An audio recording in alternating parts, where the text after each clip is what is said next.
Olá, você que está conosco. É o Projeto Eureka no ar, trazendo língua estrangeira moderna. Hoje a prioridade é falar sobre espanhol. A professora Ana apresentará um momento interessantíssimo, não só para você que pensa em fazer a inscrição e optar pela língua estrangeira moderna espanhol, mas também para nós todos que compreendemos a semelhança dos nossos idiomas. O francês, o italiano, o espanhol, a língua portuguesa e o romeno. Sim, olha, curiosamente, nós somos a última flor do laço, a língua portuguesa. E é mais fácil, de acordo com a raiz do nosso idioma, que é semelhante à raiz espanhola também, aprender o romeno do que, por exemplo, o inglês. Isso é uma verdade. Claro que, na prática, isso não se traduz. Por que não se traduz? Porque cá para nós, dificilmente alguém sairá por aí dizendo eu sei falar romeno, a não ser que você tenha algo específico. Já falar inglês, não. É uma língua conceitual de forma universalizante. Isso é bem claro. Mas o espanhol, para nós, dá uma predominância grande nele, uma vez que nosso continente é cercado por países que falam, que tipificam a língua espanhola. E nós somos o único reduto de língua portuguesa. Então, ao nascermos juntos, ao nascermos do Lácio, aquela península italiana, a semelhança entre as nossas línguas é muito grande.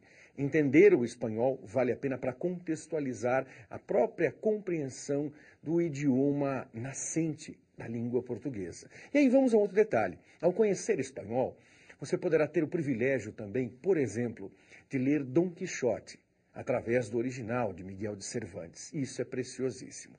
Num encontro oportuno, trataremos da reforma em língua portuguesa, que também já ocorreu em tantos outros idiomas, a exemplo do espanhol, porque o espanhol da Espanha não é igual ao espanhol que se fala no Paraguai, no Uruguai, na Argentina. Há uma variante nesse sentido. Bom trabalho com a professora Ana, bom encontro em língua espanhola.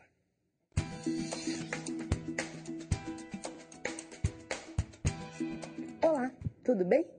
Você deve estar lembrado que na nossa outra aula a gente trabalhou os artigos. Você deve ter revisado, deve ter estudado aí durante esse período. E agora nós vamos trabalhar a eufonia. Vamos puxar um pouquinho lá do português, como a gente fez na nossa outra aula? Se eu falar assim para você, eu vi ela, eu amo ela, fica agradável de ouvir isso? Amo ela, vi ela. É meio estranho, não é? Então, a gente faz uma modificação para não ter esse som ruim. O nome desse som ruim aí é cacofonia. Caco vem de mal, fonia, som. No espanhol, nós também temos esse probleminha de mau som. E no espanhol é chamado de eufonia. Mas o que o espanhol faz? Já corrige. O que ele faz? Trabalha com o eu, que é bom, e fonia, que é som. Então, eles vão direto para o bom som. Então, é a mesma questão da nossa cacofonia, só que nós vamos trabalhar com eufonia. A eufonia, ela trabalha com questões gramaticais. Nós temos 3 regrinhas de eufonia. Uma relacionada com o artigo feminino, que é o nosso assunto da aula passada, e 2 relacionadas com conjunções. 2 regrinhas relacionadas com a conjunção. Uma a conjunção Y e a outra a conjunção O. Conjunção Y substitui o nosso E do português e a conjunção o nosso O. Vamos por partes, então, começando com a regrinha do artigo feminino. Se eu disser assim para você, la água es buena, isso é agradável de ouvir? Da maneira que eu falei para você, sim. Você deve ter pensado, puxa, não tem problema nenhum, la água. Mas no nosso dia a dia, a gente falaria lágua ou lágua? A gente acabaria unindo o lá com o a do água e falaria lágua, uma única palavra. Para que isso não aconteça, a gente vai mudar esse lá, esse artigo feminino, para el. Então, ficaria el agua es buena. Aí você vai dizer assim, mas sempre eu faço isso? Sempre que uma palavra começar com a, eu faço isso? Não, nós temos aí que respeitar algumas questões. Quais são as questões que eu tenho que respeitar? Água, eu vou usar água de exemplo. Água é um substantivo. Então, primeira coisa, a palavra tem que ser um substantivo. Água é feminino ou masculina? Se você reparar, é uma palavra feminina, porque a gente fala água es buena. Então, eu tenho a palavra buena que faz a concordância. Então, é uma palavra feminina. Então, olha lá, duas questões que eu já tenho. Substantivo feminino. Água, singular ou plural? Singular. Muito bem.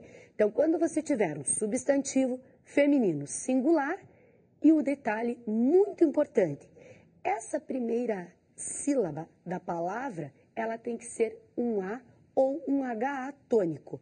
Então, ó, nós vamos ter um substantivo feminino singular começado com A ou HA tônico.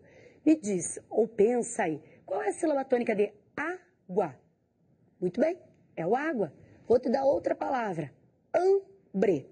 Hambre é fome. Isso, muito bem. É a sílaba tônica. Hambre. Outra palavra, ada. O A é a sílaba tônica. Então, em comum, todas elas são substantivos começados com A ou H tônico, feminino e que estão no singular. Todas essas palavras vão usar o artigo el. Então, vai ser el ada, el hambre, el água. E o resto da concordância fica igual como se fosse feminino. Helada es buena. La água es saludable. Então, a concordância, o é buena, sempre no feminino com essas palavras. Aí, e se eu quiser passar para o plural essas frases? Vamos pegar aquela frase que a gente estava usando? La água es buena. Eu vou passar para o plural. Primeiro, eu tinha problema de eufonia, então ficou el água. Agora quero passar para o plural. Eu posso dizer las aguas son buenas? Posso sim. Você deve reparar aí que a gente tem um S intercalando o A do lá e o A do água, né? Então tem esse S que não deixa com que os dois As fiquem juntos. Então, no plural, você vai ter las aguas son buenas. Então, vamos dar uma resumida aí na nossa regrinha.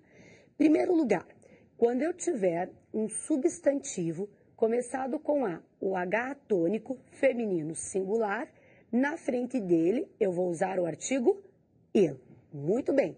Se esse substantivo estiver no plural, eu uso las. Eu uso o artigo plural. Viu como não é difícil? Mas nós temos duas exceçõezinhas aí que eu vou ter que chamar a atenção de você. A primeira exceção é quando você tem nomes de mulheres. Por mais que o nome comece com A ou H tônico, eu sempre vou usar o lá, o artigo feminino. Vamos pegar o nome da professora aqui de exemplo, La Ana. Então vejam, posso ter sílaba tônica, mas sempre eu vou usar artigo lá. La Ângela. Então vou usar o artigo lá também. Então, tendo nome de mulheres, sempre artigo lá. Muito bem. Aí você pode pensar assim, por quê, professora? Por que eu vou usar esse artigo aí feminino?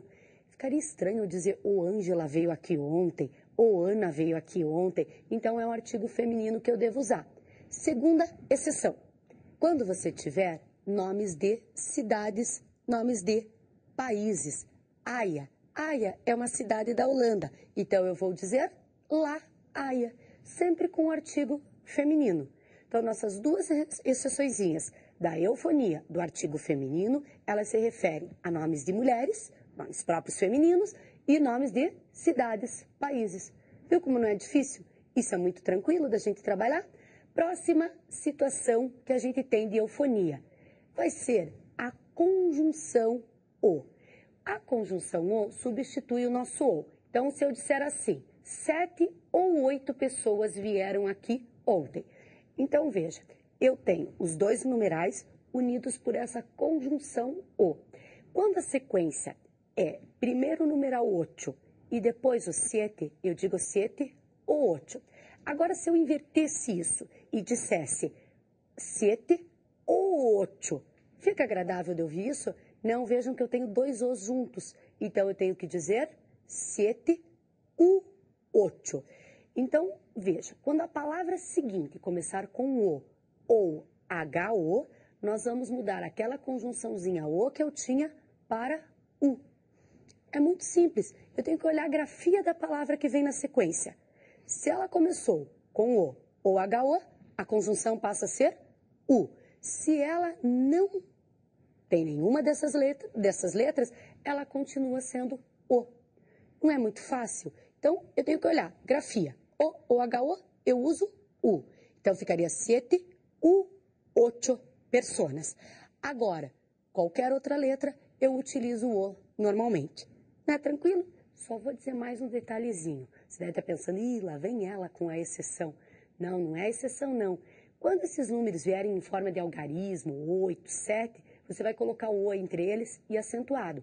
Só quando eles vierem por extenso e todas as outras palavras, que segue essa regrinha do O e do U. Se eles vierem em forma de numerozinhos aí, você vai colocar acentuado. Por quê? Para não confundir com zero, para não parecer que é 807 ou 708. Depois do intervalo, a gente volta com mais uma regrinha, a última da eufonia. Até daqui a pouco.